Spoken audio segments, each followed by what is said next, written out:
everybody. Welcome to this week's interview. I went out and got you a fantastic discussion today with a former editor for Marvel Comics. He has touched into so many different characters. We want to talk to him today about his work on Thor. So I am proud to say, Mike Rockwitz, welcome to Across the Bifrost, sir. How are you tonight? Well, first of all, thank you, Ryan, for reaching out to me via Facebook. It's always nice to get in touch with people who remember me first and foremost. So I'm doing well. I'm excited that we get to talk about one of my favorite characters in existence, the mighty Thor. It's a privilege, actually. I've been out of comics for so long. I've been out of comics longer than most people have been alive. So I got out of comic books in almost 20 something years ago. So it's nice to feel, dare I say, relevant. So thank you for asking me. Well, we are really honored to have you back into the world of comics Awesome. for even if it's for one night only. We're glad to have you back. I wanted to just let our fans know where in the nine realms do you call home? Well, I am a native New Yorker, born in Manhattan in New York City. And I've lived here my whole life with a brief stint in San Diego, California, when I was working for Image Comics, the Wildstorm publications, Wildstorm Okay. Productions, whatever they call it. And I moved back in the '90s, and I proudly call Astoria, Queens, New York, my home, and represent Queens. Yo. Aw- Awesome. That's like the heart of Marvel country. Well, yeah, Marvel Comics. When I joined in 1985 as a high school intern, was located at 387 Park Avenue South, which is 28th Street and Park. And I was a high school intern. I went to Regis High School on 85th Street, 84th Street, and 85th Street in Manhattan. So it was about six subway stops away. So after school, I'd get to go down to a Marvel Comics. So that's where it all began in 1985. So. So that honestly, that's a perfect setup for how I want to introduce people to you. What are some of your first memories of comics, since you got into it when you were in high school? But what were some of your first memories of being introduced to superheroes and comics as a whole? I think it started. I have an older brother, and we used to just go to the candy stores and comic book stores. Then there weren't comic book stores, but just newsstands, and just pick comic books off the rack that were cool. And he liked DC, but that's his problem. And I like the colorful comics of Marvel, like the Fantastic Four and Thor and the Incredible Hulk. And this is, I'm talking maybe 1974, 1975. They were pretty cheap then. My mom was always cheap too, so she'd give us a buck, and you get four or five comic books. What a And deal! What a yeah, it was deal! amazing. It was amazing. And you could go home and you could just pour through these and look at the colorful artwork and the sound effects, and you're like, wow! I was mesmerized. And I was a bit of an artist myself. I think everyone who likes comics is either a writer or an artist, or some sort of creative Yes. soul. And I used to doodle in notepads and all that stuff in grammar school. And I like drawing Spider-Man, and I just had an affinity for it. It's just like something I was drawn to. And Marvel would put out these little digest books. They were like little paperbacks, Okay. and it had like maybe the first six issues of the Incredible Hulk, or the first six issues of the Fantastic Four, or the Mighty Thor, or Spider-Man. And you could read them, like, even though like the continuity, it was like issue 140 of the Fantastic Four, you got to read the first six issues of the characters, or the Mighty Yeah. Thor, like Journeys into Mystery 83, and you're like, wow, this is Oh my so cool. God. So you just had that connection. So the Marvel universe, I can't comment on the current state of it, but it was such a unique, tightly wound universe, so that Yeah. you could go backwards and feel like you didn't really miss too much in, say, 15 to 20 years. Like, you could catch up that quickly because they were just so well written. They hadn't gotten so, dare I say, bloated and scattered, to the point where, we would see where Thor's originated, in Journey into Mystery, and how it morphed into him getting his own title, the Mighty Thor, with all the characters of, the Jack Kirby Stan Lee run. And then you went on to John Buscema, and like, that was a bit of a transition too, because you go from Jack Kirby to John Buscema. Jack Kirby Yeah. was this like very high stylized. He's my favorite artist of all time, I, and then went to John Buscema, who was a much more illustrative and polished artist and understood anatomy, and like he was equally dynamic. It was just different, but it was still awesome because it put a different spin on how Thor was, just the scenes, and the women looked exotic and the monsters still looked ferocious, and the writing was good still. And then I just kept up the interest, and I was a fan. Yeah. Like I just collected. I didn't think of anything of it. I had a subscription. Where you got them in the brown Yeah. paper wrapping in your mailbox, and once those subscriptions ran out, I would just fill the gaps with wherever back issue stores. Because in Manhattan, where I grew up, you had a cool store, I think on Second Avenue, called Super Snipes, in like Okay. 82nd and Second, and you could go in there, and it was just a nice place to go, and you could smell the old paper, and you'd Oh, see the old issues in plastic bags hanging on walls or in frames, and old artwork. And it was just like, and I hadn't gone into Marvel yet. I was still grammar school going into high school, so I was a few years away, but I was just like, wow, it was kind of like going to a museum for comic books. That's how cool it was. that and sounds amazing. and I was just so transfixed on it. I was like, I love this. I had such a passion for it. And my love for the arts, like illustration and painting and sketching, I was interested in it, but comic books really just pushed me to want to learn more about artwork.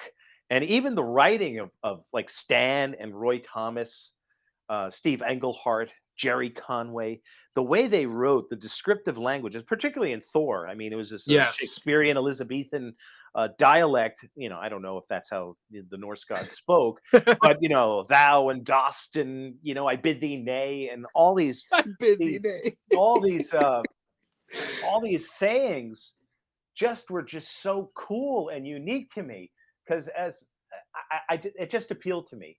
Like Spider-Man, I liked the character. I thought he was interesting, but he always seemed kind of like sad, or like, oh, woe is me. And Cap was very patriotic and rigid, and he had his own dialect where he's always a proud American, and I am Captain America. But Thor and the characters had such a dynamic, like with Loki, the god of mischief, and Yeah. then you'd have Ares and Pluto and all these strange characters. They all spoke differently, but they all spoke in such a language that I was like, it was just interesting to me, and it stuck with me. And I would use some of these phrases, like even when I'm talking to my friends, I bid thee nay, and they're like, "What are you talking about?" I'm like, and this is like on the playgrounds, on the street after at recess in grammar school. I was, dare I say, obsessed, but not like to the point where it was unhealthy. But it's just something that it was part of my genetic makeup. I felt. I could just see the on the playground, like you say, I bid thee nay to some of your elementary Yeah, school friends. It's like, did Mike hit his head or something? Like, yeah. They knew I liked comic books. I had a buddy who, my friend Frank Roman, if he ever listens to this, when it's out, we used to go to the comic book shop, so it was like a big deal. Like yeah, now you have new comic book day and free comic book day, but like we would just go on a weekend or after school one day to the different comic book shops, and it was an adventure because you could get lost in the back issues, you could get lost in the current issues, and it was like it was kind of like going to the pool hall or the video arcade or going to the movies, but going to the comic book shop. And you know, comic book collecting, dare I say, wasn't glamorous.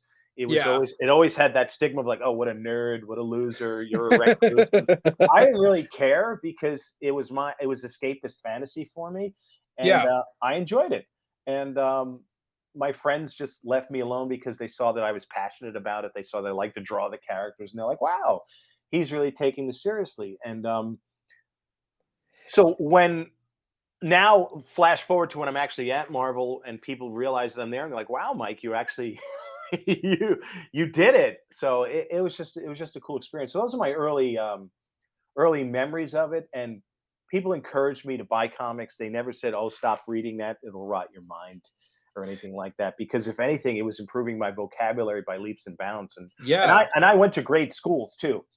On the Upper East Side, I went to a Catholic school, St. Ignatius Loyola, and then I went to Regis High School, as I mentioned. So great education, and I was in spelling bees and all that. And but comic books really just were like my education almost. Yeah. 'Cause I read them more than my homework. Hey, So you, be that as I, it may. we're definitely same birds of a feather there. Uh, as you're flipping through these, like you talk about, getting lost in these back issues and Sure. spending so much time with that. Did you have a favorite hero that you gravitated to, or like specific like issues that you gravitated to more than maybe some of the others? Well, Thor, I mean, we are talking on Thor, and I'm not saying that just because we're on a podcast that's focuses on Thor, but Thor Yeah. was it. Thor was the shit to me, man. And Oh my gosh, yes. you know, Jack Kirby. I mean, Jack Need Kirby. you say more? Jack Kirby drew how many issues of that while he was drawing Fantastic Four, while he was drawing issues of the Hulk and all of these other Sergeant Fury and his Howling Commandos. But Thor was his mainstay. And I had to go back. I had to go back in time, dare I say, and get those back issues and see the yellowed paper and even the wrinkled covers. And just those covers alone Spectacular. were so beautiful, just with the old printing.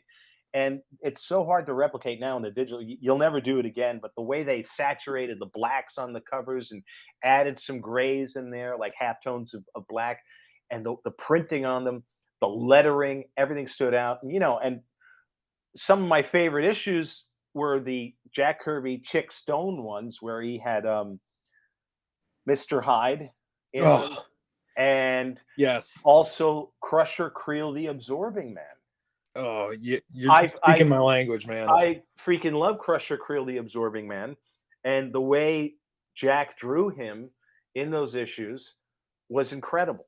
He just looked like this larger than life, and the cover, one of the covers that I think Vinnie Coletta was the inker on the inside, like he's situated between these buildings, almost King Kong like, because he had grown, he had absorbed the building, and he was almost 40 stories high or something. And I was like, no other comic looks like this. People could say like Superman has great covers, but Thor, like he had a superheroic character with a red cape and yellow golden boots and long hair and a freaking hammer, you know, and a winged helmet, and he could kick ass. I hope you don't mind me No, cursing. you are fine. Okay, and he just beat these people, and then also like going back, you just saw how it progressed, and then you had the little Tales of Asgard stories in the back, which was also like young Thor. Wow, Yep. those were neat. And then you went to the what was it? I forgot the issue numbers. I think it was around the 150s. The Mangog saga, and I with love Ragnarok. Mangog. Oh I my love gosh. Mangog so much that I have Mangog tattooed on my shin. You do not. I do too. That was my last tattoo. I just got it about 4 months ago. Oh, Jack that's Kirby, Vinnie Coletta, just black and white on my shin. I said Mangog rules, and yeah. But I that's mean, so awesome. that's just yeah. I mean, talk about being a nerd, a fan of the Oh my medium. So goodness. going back and seeing those issues, and then also Marvel used to produce the Treasury editions, those oversized ones, Yeah.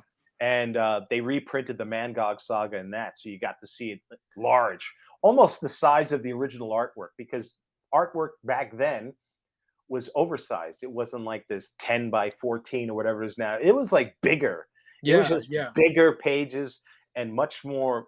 It was just huge by comparison. And how do I know that? Because when I was at the offices, Jim Shooter was the editor in chief, and he fought hard to get people their artwork back. And so you'd see the old artwork in the office in one of the offices there. So I saw the oversized artwork for some of these So that Thors and Fantastic Four and Hulks and Spider-Mans. It was amazing. but like, okay, there's so many things you just said that I want to pick apart, Go but ahead. I gotta like prioritize, because you mentioned Mr. Hyde, and like on this show, Mike, on our Thursday episodes, we do an edition of the show called Throwback Thursday, Uh-huh. where I literally started at issue 1, 83 of Journey into Mystery, and I'm working forward issue by issue, and we just covered Hyde a few weeks ago. Right. So I think this is coming out right after we've done like the first appearance of the Enchantress. Yep. So we're right in that kind of sweet spot. Yeah, the And you mentioned, Executioner. Yep. Go yeah, ahead. you mentioned Mangog, and there will definitely be a time where we cover the Mangog saga as its own like episode, because that is just a spectacular storyline. It's so good. Well, the Yeah. Mangog, not only do I have the tattoo, I don't really have an extensive comic book collection. I know that's heresy because I've moved so much and I've already owned them and read them and sold them and bought them again. The one issue I have proudly hanging on my wall or somewhere in a box is the first appearance of the Mangog. Oh, Is one of my favorite characters. He's so silly looking with his yellow and reddish brown, goofy as hell. but big talons and fangs. But anyway, I digress. Yeah, the Yeah. Cobra and Mr. Hyde, awesome, awesome stuff, and Oh just my goodness. so straightforward, dynamic artwork, and it was so simple, the artwork, Yeah. yet so dynamic that I think that's what drew me in. If I was a fan of the medium today, I would look at a comic book and say, like, there is no way I could draw like that. There's just too much distraction. There's just too much, over rendering. Everyone's perspective is great. Everyone has gigantic muscles, but the way Jack drew things, they looked believable. They look like, Yeah. wow, this Mr. Hyde, he looked like the monster from the movies, like the black and white. I think it was Frederick March or someone. He sort of looked like him. So Yeah. you're like, so it looked topical, it looked believable, but it still had a cartoony feel to it. So I was like, this is just the best. So So a little a little honestly, I could sit here and talk about old Jack Kirby art forever, and we'll get to like how got to Marvel in the first place, but sure. like just speaking about Jack Kirby, I literally just about an hour ago finished up a different episode for a different time, and me and a buddy of mine, we talked for 5 whole minutes about one speech bubble that Jack Kirby drew. Yeah. Not a whole panel, just one speech bubble, and how it communicated so much. I mean, really, if you're going to read comics, and you honestly, I think you have to start with Jack Kirby. Yeah, he is sort of, he's my favorite. So of course I would definitely put a plug in for anyone who wants to get introduced to the Marvel universe the correct way. It's Stan, Jack, Steve Ditko, of course, because Yes. Steve Ditko inked Jack on a lot of things. And Yes, he did. shout out to Don Heck too. Oh my gosh, Don yes. Heck, I worked with Don Heck at Marvel, another brilliant artist who had his hand in Thor and some other stories there. And you know, Jack's work was dynamic, a great writer. I mean, he could have used an editor later on in his career, but he was just awesome. And believe it or not, I have a dark side tattoo on my forearm, and I have Ugh. and I have Devil Dinosaur on my other shin. So You're to say that I'm and Calabac, I have Calabac on my inner forearm. To say that I'm a fan of Jack Kirby would be an understatement. But Jack's art on Thor definitely catapulted me into wanting to do this. I said, I wasn't like a fan of like I have to meet Jack Kirby, I have to meet Stanley. As like I just want to like you said, like we started this off like how does this get made? Like yes. how do I figure out how to make this so I could do it, or I could learn how to do it, or I could just do it myself, or work with the people that do it and be a part of Marvel, be a part of the Merry Marvel Marching Society. How do I do that? Because So- there was such a sense of community in the bullpen bulletin pages. yes. You always felt like you knew these people, because they just wrote about them. Like, here's a tour of the bullpen, and there was a Foom magazine, Friends of Old Marvel Oh, that magazine, and they would have like charts of the bullpen, and I'm like where people sat in the offices, and I was like something it clicked in my head. I was like, I want to be a part of that, and eventually I was. In one, exactly. flash forward to 20 years later, like my little head was in an office and my name was called out. So just awesome stuff. So yeah, Jack is it. The old time journey into mysteries, just so incredible.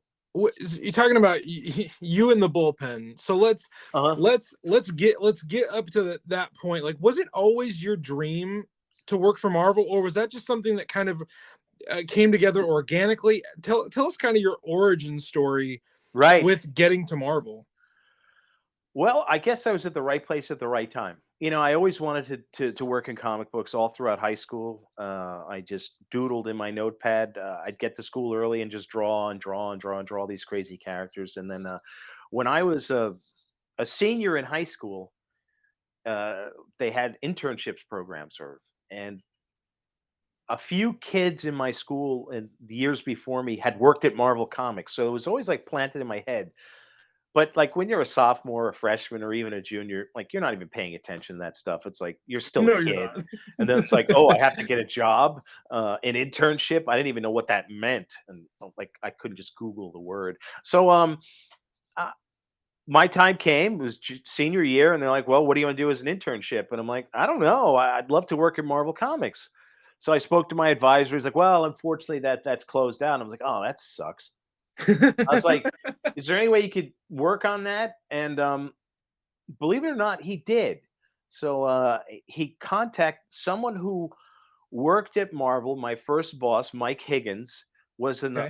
a Regis graduate, Oh and wow. he put a word in for the woman Lynn Cohen, who was like the hiring manager for the interns, because the internship that Marvel brought in was through public schools like art and design and a few other schools, and Okay. I was going to a Catholic school, so it didn't really fit the profile there. But somehow they said, "Okay, we got you the internship." I was like, "Hot damn!" And then and I was Yes. super excited, but like I think it was pretty normal for a 17-year-old time. Like the night before, I was like, "Oh my god, I have to go to Marvel Comics tomorrow. I'm scared. I don't want to go."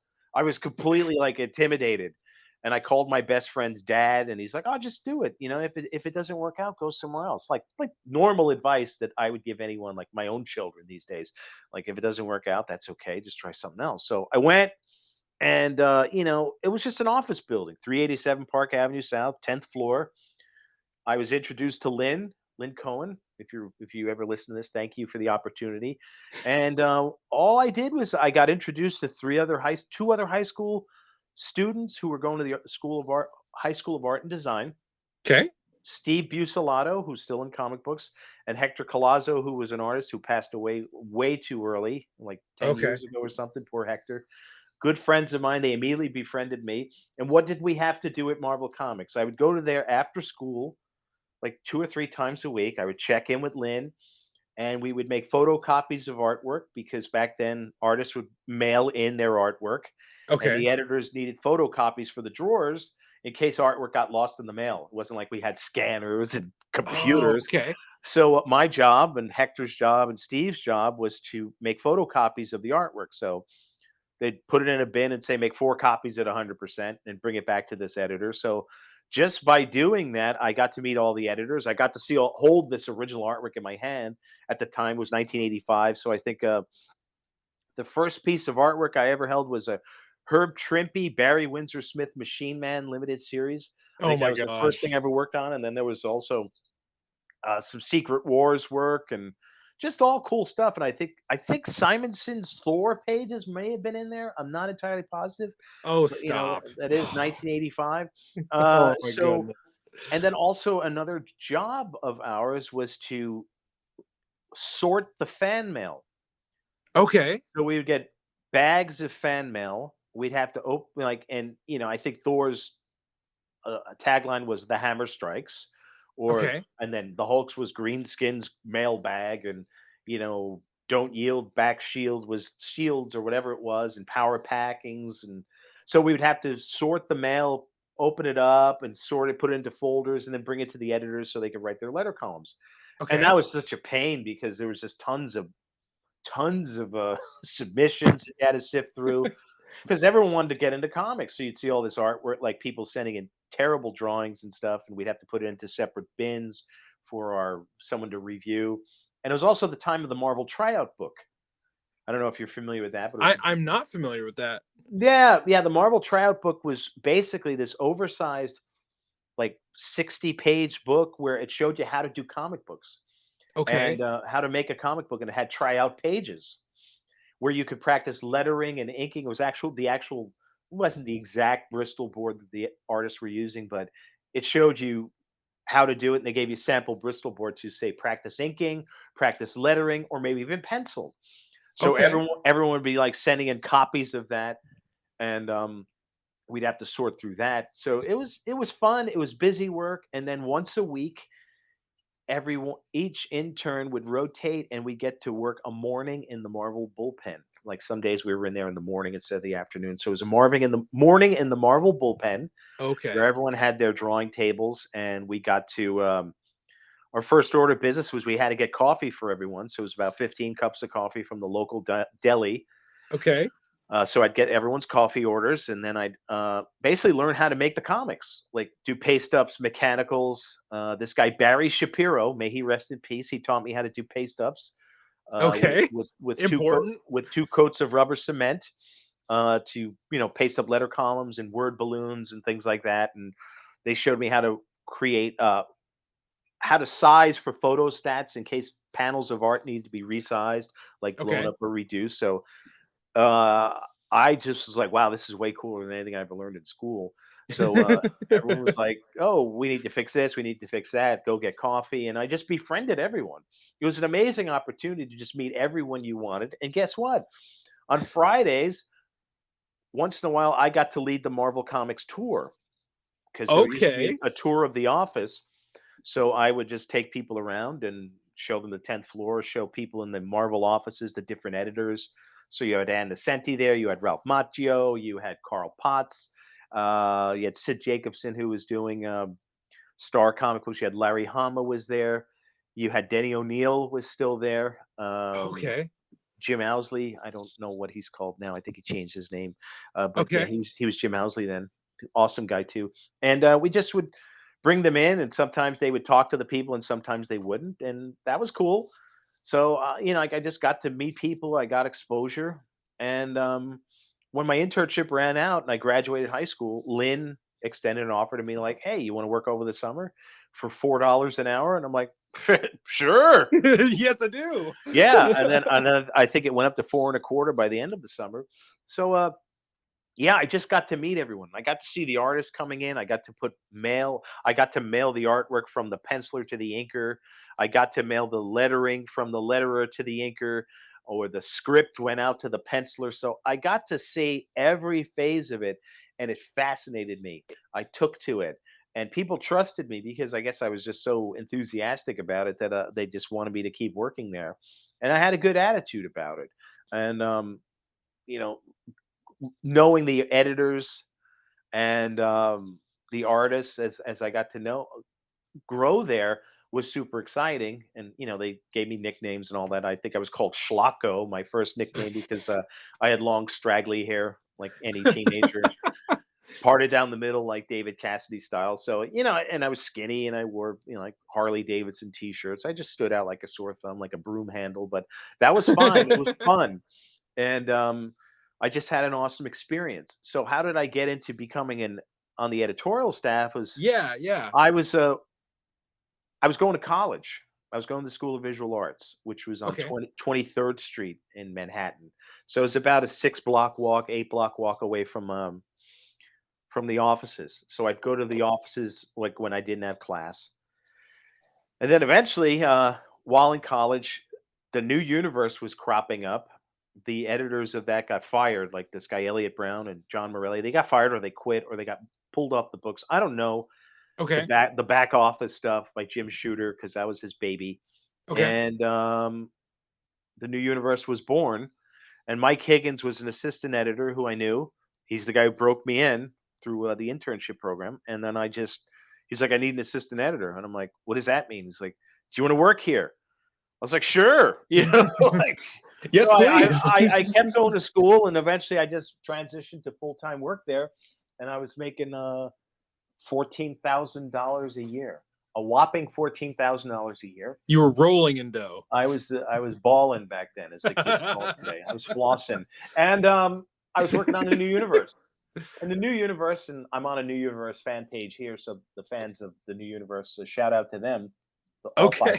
all 500 of them. Uh, was to me an abomination. I was like, what the hell is this? I want to work on the Hulk and Thor. Like I had my sights set on something greater than the New Universe, like Star Brand and Justice and Kickers Inc. and Night Mask and Spitfire, but it was a way to break in. Yeah. And then one of the other titles that Mike Higgins was given was the Silver Surfer. So I was Oh like, my gosh. ooh, the Silver Surfer, cool. Finally, a real legitimate Marvel comic instead of the New Universe. But I like the New Universe. it taught me how to make books. It taught me how not to make books. It taught me, how teams are assembled, how to make deadlines, how to set deadlines, how to track things, because it's a big deal. Like being a comic book editor or an assistant editor is a big deal. The name is just in the credits, but they're basically like a baseball manager or a coach, and Okay. they assemble the team. So they're responsible for hiring the writers and the artists and the letterers and the colorists and anyone else who's on it. So they're responsible for that. So they're looking for reliable people. So they're talent evaluators. And they also want someone who understands the continuity of the characters. With the new universe, none of that existed. So it was sort of like, well, you work with what you're given. Yeah. But say when you're given the Silver Surfer, you can't just hire any kid off the street to say, okay, here's the keys to the Yeah. Silver Surfer, go make it, and it'll sell millions, because that's unlikely anyway. So that's where I learned. That's where I like cut my eye teeth, so to speak, Yeah. on how to do this. So I just remained an assistant editor on the New Universe and the Silver Surfer, and then Mike quit, and I went over to Howard Mackey, and Howard Mackey, awesome, awesome human being. Loved working with him.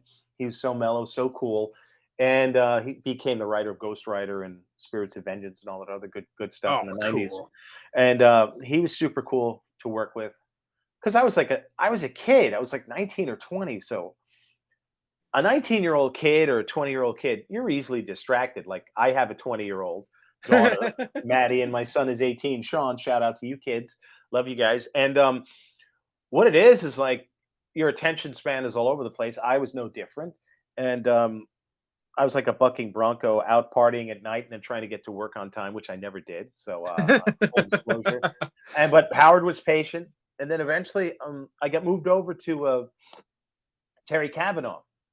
Terry Kavanaugh was promoted to editor, and Okay. he took over this weekly comic book or biweekly comic book called Marvel Comics Presents.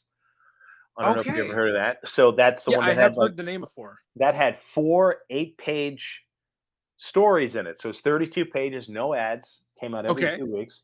So and he worked on Excalibur, so I got to work with Chris Claremont and Alan Davis and Paul Neary on that, Nice. which was super cool. And with that in mind, like working on Marvel Comics Presents, you got to work with everyone because he needed stories, he needed writers, he needed everything. So there would be series like the first one had Wolverine in it, so we worked with Chris Claremont and John Buscema. Worked with like Walt Simonson drew the first cover ever on that, and it had these backup stories, and it was a great experience because I got to understand more of the Marvel universe in that years worth of time. And eventually, Ralph Macchio, who was editing Thor, Yes, Captain yes. America, and the Fantastic Four, needed an assistant editor, and Ralph and I got along smashingly. So when there was an opening there, I shifted offices, and I had arrived. I had arrived at the offices of the Mighty Thor, Captain America, Fantastic Four, and I think Doctor Strange at the time. So I was my happiest there So because that brings us up to you were assistant editor on Thor starting what year, Mike? maybe 1988, 1989. Okay. So I just so currently in the Mike Rockwitz epic, we're in 1988. So up until this point, outside of your work on Thor, what were some of your like you say like maybe your 3 favorite books you had worked on up until this point? What would you say? Wow, that's a tough one. I could say, well, working on Marvel Comics Presents was amazing because I worked on the Black Panther limited series with Don McGregor, Gene Colan, Tom Palmer, and Joe Rosen.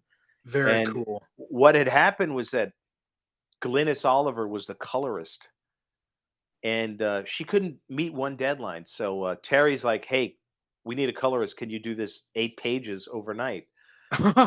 And I was like, "Sure." And Don McGregor, bless him, one of the most amazing human beings and creators I've ever met, who doesn't get enough credit as far as I'm concerned, even in present day with the success of the Black Panther. Uh, I went over to his house in Brooklyn, and we went over every single panel of Gene and Tom's artwork, and I colored it in front of him. I barely got any sleep, and that broke me in doing that. So that was a really Awesome. rewarding experience, and so that was one of my favorites because I got to work with Gene Colan and Tom Palmer, who were just my idols. And then I worked on an issue of Wolverine with John Buscema. I was a colorist on that. So I think mostly like anything I was Yeah. creative, like editing things and being the assistant editor, I just enjoyed coming to work every day, even though I never showed up on time. It was just exciting to hold the artwork, talk about the stories, have input in the plot, have input on the story arcs, and like where we're going to be in 6 months or a year with this character. How can we tie it into something else? I always had that enthusiasm about it, how to work on it. So those are some of my favorites. Yeah. And along the way, I also Mike Higgins also worked on Conan the Barbarian. A shout out to Conan the Barbarian, Okay. a Yes. licensed character, and Patty Redding, Patricia Redding. She was like the managing editor of Conan the Barbarian and the black and white magazines and all that. And that was just awesome because it's a completely different universe where, it's Conan. And Yes. I loved working on that. It was fun working on Conan, King Conan, Conan the Barbarian, Savage Sword of Conan, and also the reprints, Conan Saga. So my love of back issues and reprints that I had as a kid, I got to work on those, building them out for Conan Saga with Patty. So she taught me a lot too in how to do that because she had been there for several years working with Larry Hama. So those were fun. Conan's a great character, and I loved working on that. So I fast forward to me being in Ralph's office. I think at that time Tom DeFalco was writing Thor, and Yeah. Late 80s. Yep. Ron Frenz was on it, and Brett Breeding and Joe Sinnott, and Tom, as he would say, it's real hoo-ha action in the old Marvel manner, and it was exciting. It was super cool. It was fun. Ron Frenz had the Jack Kirby, John Buscema, John Romita flair to his pencils. He was dynamic. You had former guest of the podcast, Ron Friends. shout out to Ron Frenz. He is amazing. He's a terrific human being. Wow, it was so much fun working with him because he would turn in these covers where the cover copy was already in place, and it looked like Jack Kirby drew it, but it was Ron Frenz drawing it. It just had that excitement, and it was like I felt like I was a kid again, even though I was still a kid. I was only 20, 21 or something. When Ron stopped by the podcast, we talked a lot about Jack Kirby as well.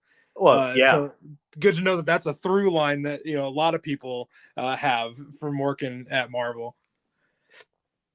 With I'm just curious.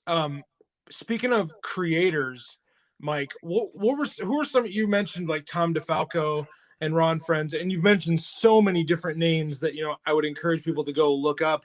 Who are some of your favorite creators to work with? Maybe like one-on-one, or people that you just really appreciated spending time with.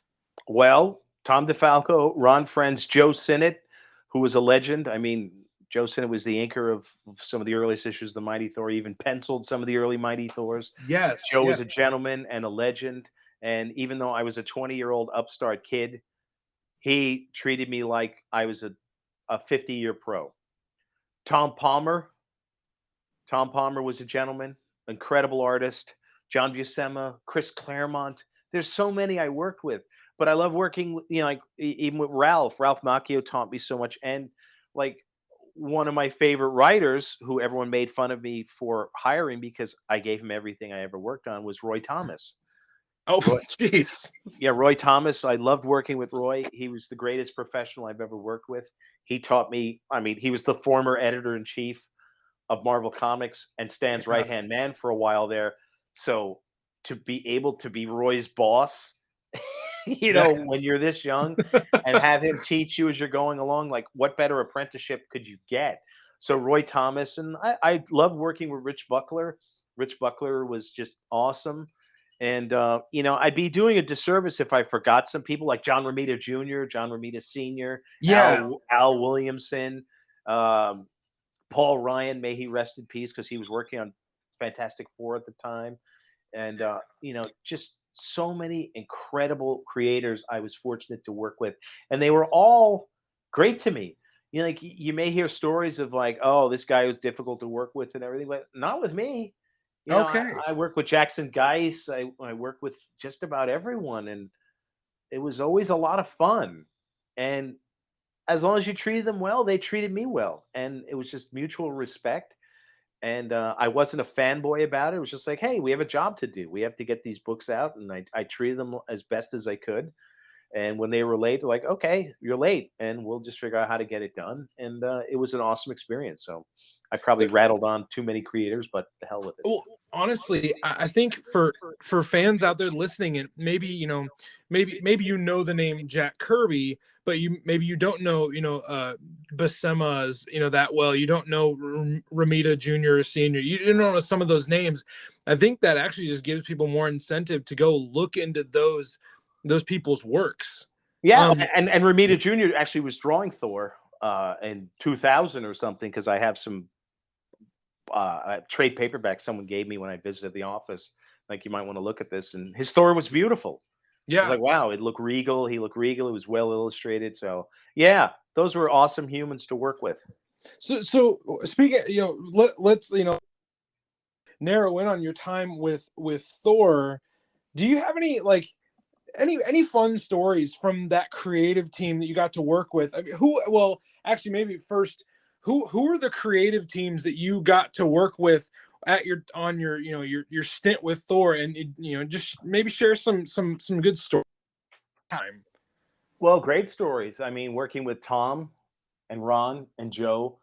Tom had great ideas, fun to keep the mythos of Thor alive, tying him in with other characters, other comics as well, other instances like with crossovers. So that was a ton of fun, and I can't say which issue because every one of them was fun. Yeah, yeah. And then I mean, look what he created. He created Thunderstrike. You know, What was the process of getting Thunderstrike off the ground? Because Ron and I talked about Thunderstrike a little bit, but from an editorial point of view, what was it like introducing Eric Masterson into the Thor, Thor universe?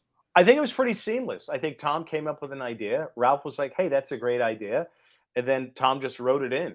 I mean, it speaks for itself. Yeah, It wasn't like a massive, we have to kill Thor to make Thunderstrike. It was sort of like, oh, here's Eric Masterson. Thor kind of goes away for a while, and it's now Thunderstrike, and Beta Ray Bill shows up, and it's the Thor Corps, and like, cool stuff. It was yeah, yeah. seamless. It wasn't like a lot of smoke and mirrors. It was just like, here, this is what we're doing, and it showed up. And Thunderstrike was just cool. He was quirky. He wasn't. He didn't speak in Asgardian speak as much as Thor, and he was Eric Masterson. He was a guy. He had problems. Like, it wasn't like Don Blake, who just seemed like a tortured soul, who eventually just kind of drifted away anyway. Like, does anyone even remember Don Blake at this point? Jane Foster, but like Eric Masterson, you're like, oh wow, he was a integral part, sort of like the Peter Parker to Spider-Man. Yeah. You understood the duality of the character. It wasn't just like one or the other. So they were closely tied in, and I think just the how quickly Tom established the universe, like with Code Blue, and a few of the other characters, while integrating, say, Ulick the Rock Troll in all of this. I love Ulick so much. And Loki, yeah, Ulick is another one of my favorites too. It it's just the way he did it was seamless. It was fun, and there wasn't this pressure to perform. It just got done, and people liked it. Because at some point, dare I say, Thor was getting a little stale. When you're around for 30 years or 25, 30 years, it's hard to keep figuring out what to do with them. I mean, look back at Roy's run on it. He did the Celestial Saga. Wow. Yeah. With Keith Pollard. Those were some of the most incredible issues I've ever read. And the Celestials actually appear in the Marvel universe now, which is great. Yeah. But we're getting there. We're getting real close. yeah. So, there's only so many of these epics that you can create. So by introducing Eric Masterson, it just kind of gave it a new lease on life, where everyone's like, "Well, what about Thor now? Oh, you miss Thor? Well, he's just not that far away." So it was well done, and it was an exciting part of it. And then during that, somehow I got promoted. Okay, let's talk. Yeah, let's talk promotion to you. What, you were full editor then? I was Ralph's assistant, and then I think there was an opening in the editorial department. Um, and they took me out to lunch. They being Ralph, Mark Grunwald, Mark, rest in peace, I love you, and Tom DeFalco. And they said, "Well, we're going to promote you." And I was like, "Wow!" And I'd been leapfrogged by a few people, and I always felt like, "Man, what do I have to do to get promoted here?" But meanwhile, I was like in my early 20s, so I had no reason looking back to complain. Yeah. I was still getting a paycheck. I was still doing what I love, but yeah, like, I wanted more. I had that passion, and I think that was a healthy passion. It wasn't obsessive, like I said, but I had a passion. Then they said you're promoted, so I'm like, great. What am I working on? Well, you're going to work on the Conan books. I'm like, awesome. Yeah. You're going to work on Nick Fury, Agent of Shield. I'm like, awesome. You're going to work on Doctor Strange. I'm like, cool. And you're going to work on Power Pack. And I'm like, oh gosh, okay.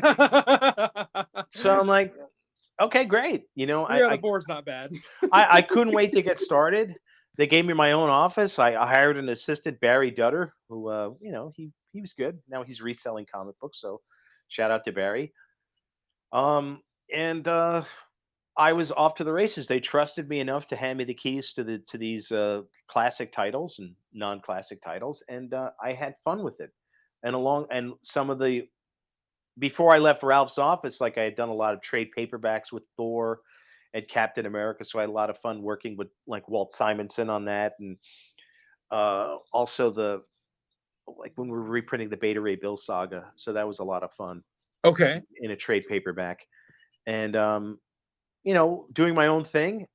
I was excited, but then I was also kind of deflated too, if that makes sense, because here I was working on the comics I always loved, back to like Conan and Shield, kind of like books that were on their last legs. Nick Fury, Agent of Shield, before Marvel Universe movies, was not really. They didn't know what to do with them.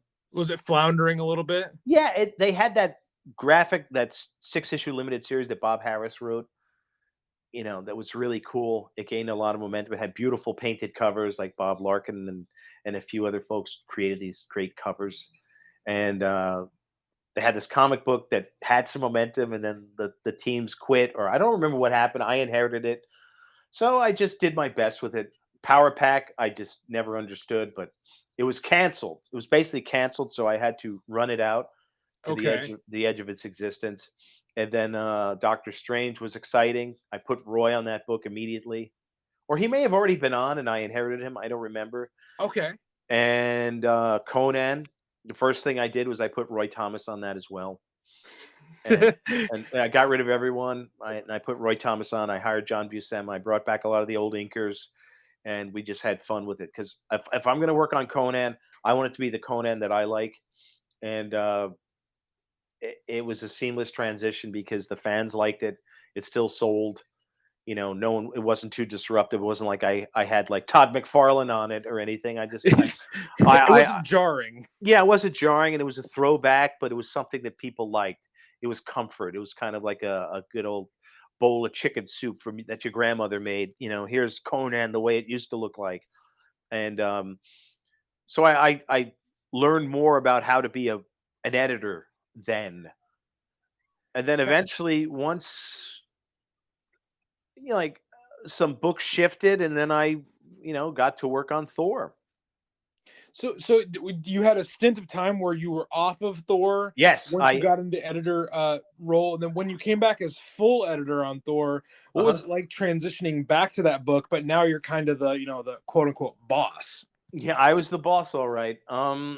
It was awesome. It was also very intimidating. It was also the time of great growth in comic books. It was sort of the where everything had a holographic cover or had multiple covers, and everyone was crossing over Wolverine and Ghost Rider, and people didn't know what to do with the characters, and so Thor once again was sort of relegated to not a hot book. And I think Tom left. Like Tom had left the book, and Ron left, so the creative team left. They went off to do Thunderstrike on their own, and I had Thor.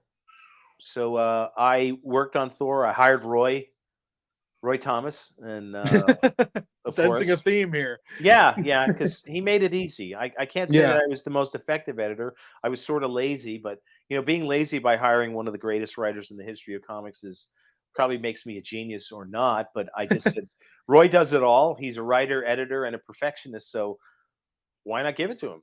And Yeah. he took it with him. And one of the things I struggled with was finding the right artistic team on it. So I had hired this artist, Bruce Zick, who Okay. Mark Grunwald had brought in some samples. He was like a Disney artist or something. He was like a background artist, and Okay. he had this Kirby feel to his artwork. It wasn't like a Ron Friends Kirby feel. It was sort of a, I don't know if you know this artist Tony Salmons. He had a brief career in comics that I'm aware of.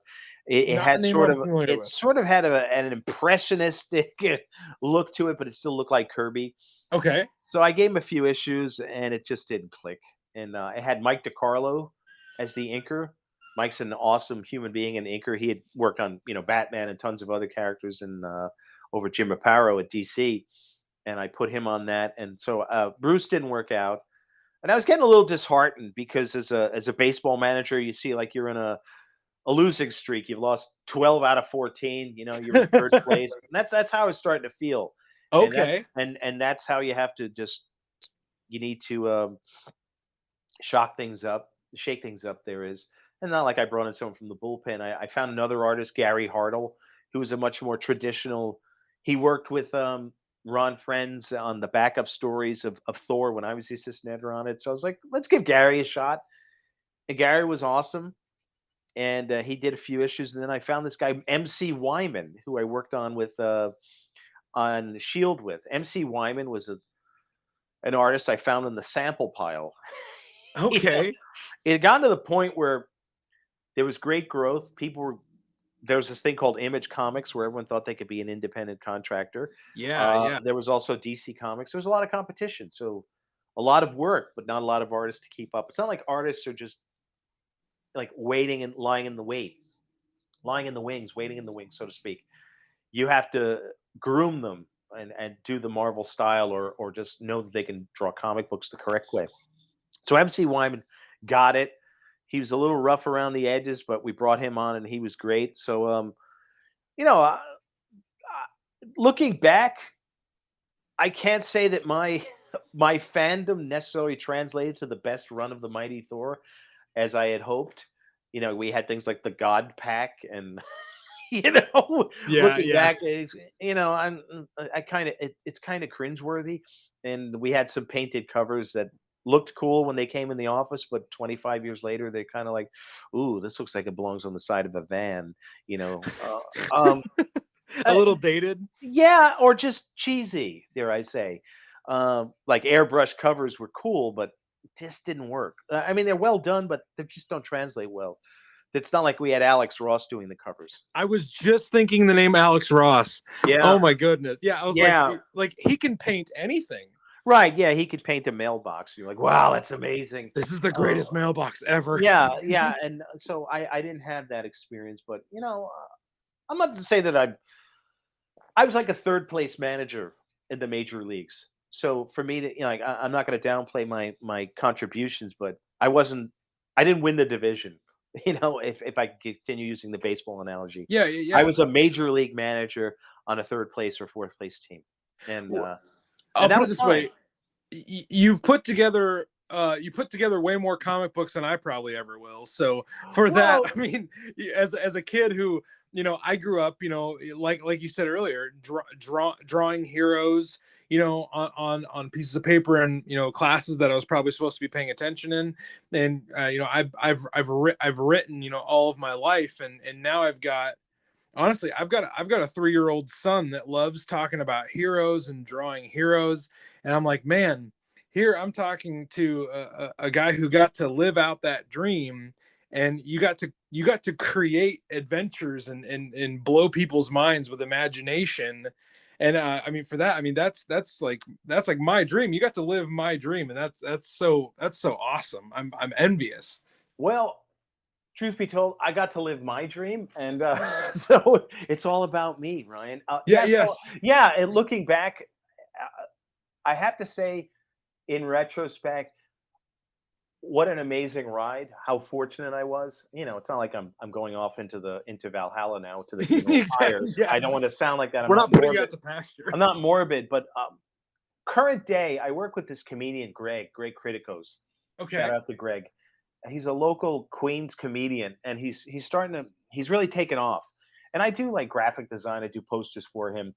And anytime he's a great promoter. He's just like a natural showman. And I'm sort of like I like to be behind the scenes. I could be creative, but I like to be behind the scenes. It's not like when I was in my 20s, I'm Mike from Marvel Comics.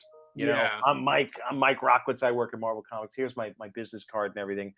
So so he introduced me as this is a guy who worked with Stan Lee. He worked on the Mighty Thor. He worked on Captain America. And I'm like, oh gosh, you're embarrassing me.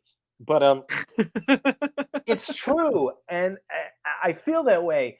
And when people turn around and look at me, they're like, "Wow!" And I'm like, I'm kind of I'm humbled because I had the opportunity. I'm grateful for it, but people still think of that as an amazing opportunity, and I still do too as well. I'm not minimizing it, but it's nice that I impacted people, and even through Facebook, I'll have people writing me and saying like, "Oh, like you did, of course." Yes. And just asking me for things, asking me questions, and I'm flattered. I'm honored, that people remember me, and like I started off like I'm relevant. So it's good times, and Yeah. to look back and to even talk about it now, I'm getting all nostalgic, like like working on Thor and being a part of the creation of some of the great issues and coloring some of this stuff overnight when I was grousing about it. I look back on trade paperbacks and wow, I did that. I did that in 3 hours. And most people would be killing to do that. Like you said, like, wow, it was a great ride. But another thing I edited as well Yeah. as we were preparing for this interview was the WCW comic book. Dun Oh dun my dun. gosh, Mike! I can't believe I breezed right by. I said I I wasn't wasn't going to gonna. talk about it. I wasn't gonna let you get off the hook with that just yet. The World Championship Wrestling book. Comic book, yeah. Please, as a Believe it big or not, wrestling fan, I gotta know what that was like. it was fun. Let me tell you that. That's an understatement. Jim Salicrup. Shout out to Jim Salicrup. Okay. He works at Paper Cuts Publishing now. He was the editor of Spider-Man when Todd McFarlane was on. He's a legend. I call myself the legend on Facebook, but Jim's a legend. He's super awesome guy. He's an incredible human being. And he somehow negotiated with Turner Properties to get the WCW over comic book. And he's like, "Hey, you're a wrestling fan because believe it or not, we used to wrestle in the hallways of Marvel Comics. Me and Dave Wool and everything, like jump off desks and figure four leg locks, and we would Oh, that's we, so cool. we would break posters and stuff, and we'd have boxing by the freight elevators where we'd have gloves, and I would have blood capsules where I'd say he split me open. So we Oh were my gosh. it was always like we were kayfabing it, but like people were like, "Well, what's this?" It's just, did he really get hurt? So it was always a work, as the lingo goes, and Absolutely. so we knew how to work. So Jim said, "Hey, I got this," and everyone's like, "I don't want to work on this." So I was like, "I'll work on it, absolutely." So I got to go over to the Turner Properties people over. It was over by Penn Station, and we just talked about ideas like, what do you want us to do with this? Like, what's the direction you want to do it? And they didn't really have a clue either. Just like, oh, it's just another method of exposing the Turner characters because it was Ted Turner's company, World Championship Wrestling. And Yeah. who do they have at the time? Cactus Jack and Sting and Ron Simmons and Lex Luger and a bunch of other characters. And they hadn't gotten to the point where it was WCW Monday night Oh, against this is WWF. pre-Hogan? Yeah, Hogan hadn't come yet. It was before NWO and all that. We had guys like Johnny B. Bad. Uh, Oh I my actually, gosh, you're I speaking actually, my I actually, language. I actually did a comic book signing with Johnny B. Bad, Mark Miro. I think it was his wife or his girlfriend out in Long Island with Ron Wilson, the penciler, Mike Lackey. Mike Lackey was an insane wrestling fan in the Yeah. office, and when I got the book, I was like, "Mike, do you want to write this?" He's like, "Absolutely." And like he just came up with all these like Bruise Cruz and the Ghoul and all these characters, and I was like, "This is great. Just run with it." Like I did not want to have much creative oversight because, like, just because I'm a fan doesn't mean I know best. Sometimes fans just want to do it their way. So I Yeah. let I let Mike and run wild. He'd run the stories by me. I'm like, this is awesome. We'd send it over to the Turner people. I don't even think they read it, to be honest. And we had Ron Wilson penciling it. And Ron was great, but he could barely get the likenesses right. So I hired my roommate, Don Hudson, to be the inker. Okay. Don was a tremendous artist. He was from the High School of Art and Design, and he was an intern before me. And he worked with the Ramita Raiders, and he was my roommate. And he was looking for work. I was like, "Hey, you want to edit this ink this WCW comic book?" He was like, "Absolutely." And he had done some inking for me on Shield, so gave him the WCW comic book, and he fixed the faces, made it look more like Lex Luger and Ron Simmons and Oh, all that. And I have very few pages of original art in my apartment, my humble abode. But the one page I'm the proudest of is the last page of the first issue of the WCW comic book, where Lex Luger takes some trophy and smashes it over Ron Simmons' head and then pile oh, drives it on it. Because I said to Lackey, he has to pile drive him on the trophy. Because oh. I was such a wrestling nerd, where Ray Stevens had pile driven Jimmy Superfly Snuka on the cement floor twice in Allentown, Pennsylvania, that I said, this has to happen in a comic book that I edit. And it did. It made it into print. And like, he wrote the dialogue for Missy Hyatt. I think Jim Ross or whoever was the announcer, Oh, saying this so is cool. disgusting and everything. And we put it out. I have the page and the covers. We just would get stock photos that they gave us. They had nothing to do with like the The actual interior. story. Yeah, and we would just put silly cover copy on it. And I think it lasted a year. Yeah, yeah, it did not run that long. I was looking through the history of it, and I was like, "Oh, okay, this didn't stick around for a while." But I mean, Yeah, just a cool little bit of. I mean, as a wrestling fan, just a cool little bit of history.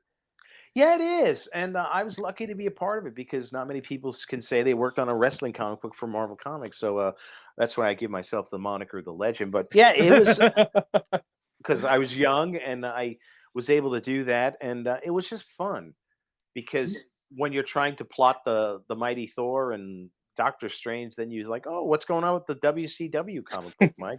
The Ghoul on the Cruise or Bruce Cruise or some other silliness, and Ron's turning in great pencils, and we're putting on great cover copy, and we're just putting it out there, and you didn't care if it sold or not. And going to comic book signings, and I think they gave us some free tickets that I didn't even go to an event at the Meadowlands because I'm like, I was busy that night, and it was just fun because I was a huge wrestling fan up to that point. I started going to wrestling matches live at Madison Square Garden in 1981. I was in high school freshman year, and my first friend in high school said to me, like, I started school in September of '81. He said in November, he's like, "Hey, you want to go to the Garden with me and my father to see some wrestling?" And I'm like, "What's that?" Madison Square Garden? He's like, "Yeah, we'll pick you up. We'll go." And I'm like, "Absolutely." So I went to Madison Square Garden every month because he used to have the events there every month. Yeah. And Howard Finkel would say, "And next month, coming to the Garden," and Oh, like during the end of the matches, and you're like, "Oh, I have to come back for this," and it was incredible.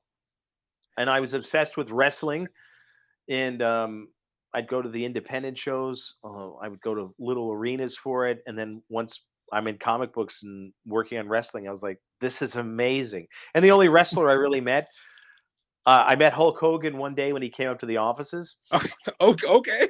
but he wasn't there for the WCW. I think he was just in town, and they're like, "There's Hulk Hogan." I'm like, "He was a giant guy," and I'm like, "What's up?" He's like, "Hey," and then I met Hulk Hogan. Oh my gosh. and then Johnny B. Bad, like, who's Mark Merrow, and he had the Yeah. gimmick of the pink tights and the makeup, and although he was an amateur boxer and he could kick anyone's Yeah. ass, but he was this very effeminate, Little Richard kind of character who's a Yeah, definitely wrestler, Little Richard.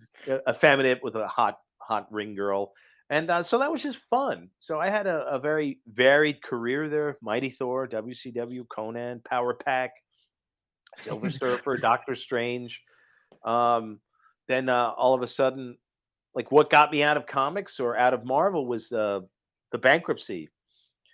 Okay. Everything that was pumped up, eventually what goes up must come down. There were trading cards, holographic covers, foil covers. Anyone who's a fan of the medium, you had Image coming up, and there were 16 X-Men books, 14 Wolverine books, 10 Ghost Rider. I'm being sarcastic, but it just seemed like there was a saturation, a proliferation of characters that the market Yeah. couldn't withstand. The direct market was almost going to go belly up, and they just started laying people off. And they're like, "Well, you're part of the first wave of layoffs." So I was like, "Oh, that sucks, bummer." So my career was shut down, I think, in '95. So I'd been up there for almost 10 years from the time I walked in there to when I exited. And the thing is that I was under an editorial contract. They'd given us contracts, and it had just renewed. So they paid me for a year to do nothing, Oh, okay. which was awesome because I I got to travel and yeah. chill. And I went out to San Diego and I met up with the former letterer and assistant editor of the Mighty Thor, Mike Heisler, Okay. who was the editor in chief of Wildstorm for Image. He had been working with Image for a couple of years, and he's like, "Hey, do you want to work out here?" And I'm like, "Yeah, sure." So I moved to San Diego and worked for Jim Lee's company on things like Gen 13 and Wetworks, and I don't even know what else, DV8 and Wildcats and Okay. Stormwatch. And I'm like, "Oh, this is different. This like working on Conan when you're in next to the Mighty Thor office was one thing, but working on Grifter, I was like, "Oh no." I did it just for the paycheck and for the love of the medium. I didn't last long. I lasted about 18, 20 months. Okay. And So the very last short run. but what had catapulted me out the door from there was I Heroes Reborn had come about. That's where Okay. Marvel was gonna reignite the spark for the comic books. So they Yeah. started hiring the Image guys to do the Marvel comics. So Rob Liefeld was doing Captain America. I think Wills Portacio and I think Jeff Loeb were doing Iron Man, and I don't know who was doing Fantastic Four. So Rob just I don't know what happened. Somehow the books came out to Wildstorm. So Mike asked me, "Do you want to edit Captain America?" And I'm like, "Really?" Do I? I'm like, "Okay." And at that point, Mark Rummel had already passed away, and I was Mark's editor on Captain America. And I was already the editor of Captain America, and I got laid off from Marvel. So I still had a bitter taste in my mouth. I'm like, "Oh, so I wasn't good enough to edit this when I was at the Marvel offices in New York City, but 3,000 miles away and at Image Comic Books, I'm now good enough to edit Captain America." So I had a bit of an attitude and a chip on my shoulder. So I lasted about 8 issues on that, and it was Jeff Loeb and oh, I forgot the artists who were working on it. They were super talented. I think it wasn't Mel Rubio, it was someone else. Uh, they were talented. It was just like, I can't do this anymore, Like, so in like '97, I was like, I'm done.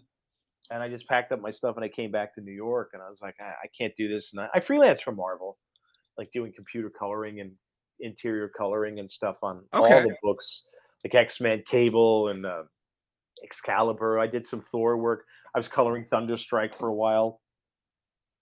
But And not in a very would you say like consistent like it had been earlier just a few years no, it back. wasn't like this was my monthly gig. I do like spot work, and I was just burned out because when you start off as a kid and you're 30, like you start off when you're 17, 18, and then you're 30, like it's almost like a major league career. You're on your last legs.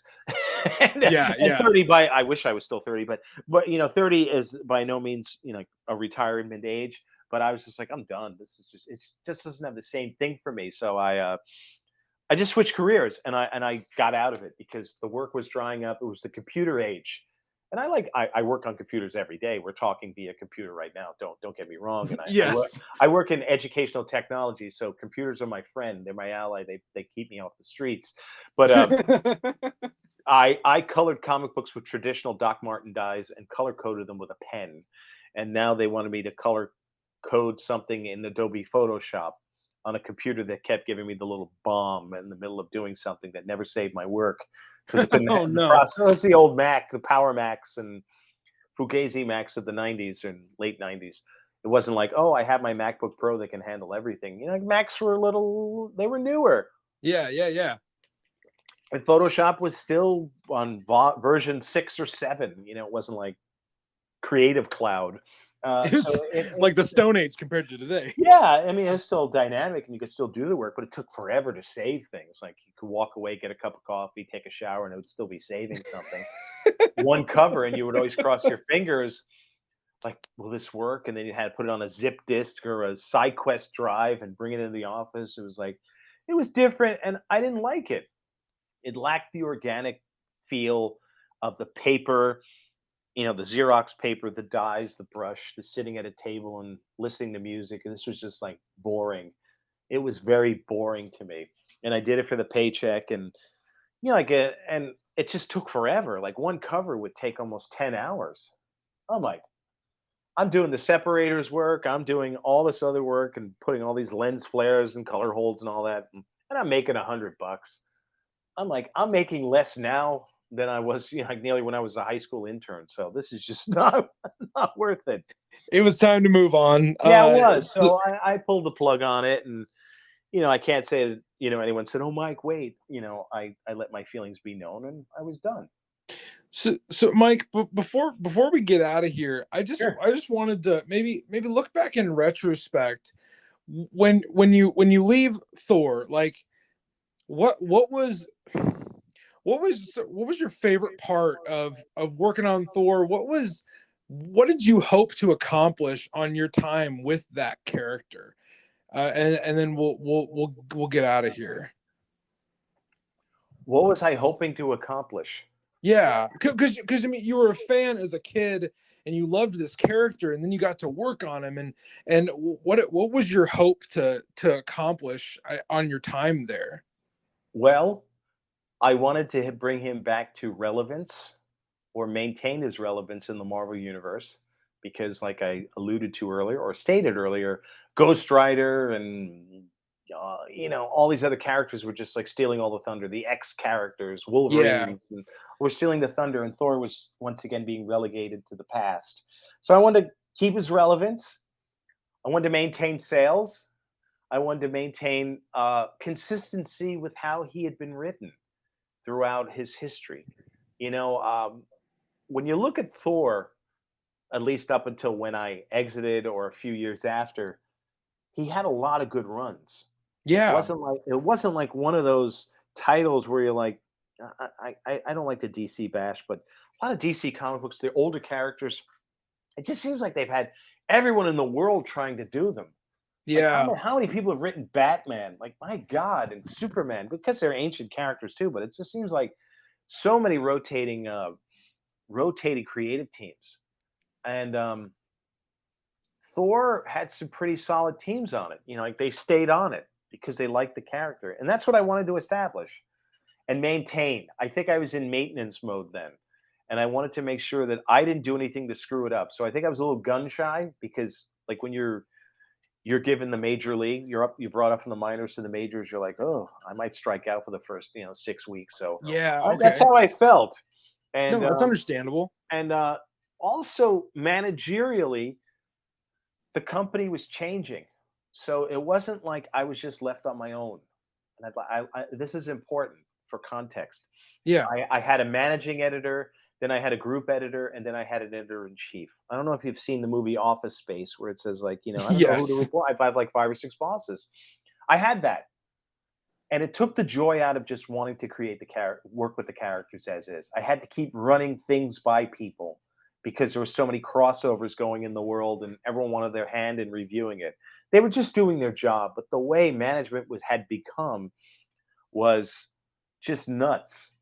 Where you were just like, who do I answer to? Why doesn't this person like it? And it kind of sucked the life out of me.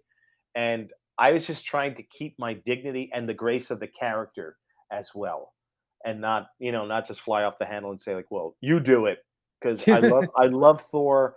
I love the character. I always will. I always have. And so that was my mission.